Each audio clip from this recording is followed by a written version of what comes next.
Sa sobrang init nga mga madam ay nakagawa ko ng DIY Slurpee.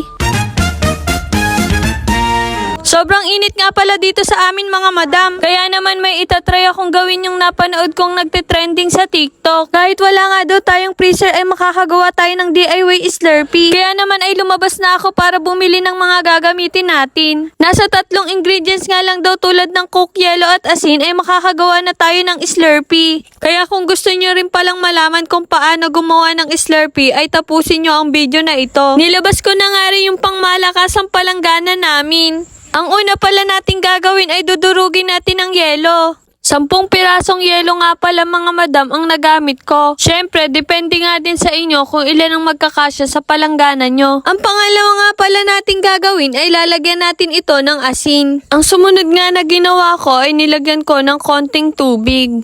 At dito nga natin malalaman kung totoo nga magiging Slurpee ang soft drinks na ito. Hahalu-haluin nga lang daw pala natin ito hanggang sa maging Slurpee. After ng 10 minuto nating pag-iintay, eto na siya na. Manghang-mangha nga ako mga madam dahil pati yung palanggana na gamit ko ay nagyayalo nga.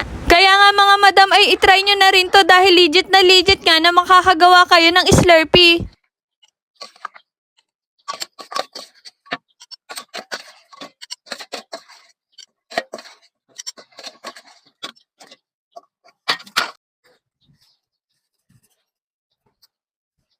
Hanggang dito na nga lang muna mga madam. Pa-like and follow nga pala ng page ko. Salamat, magandang buhay. Bye!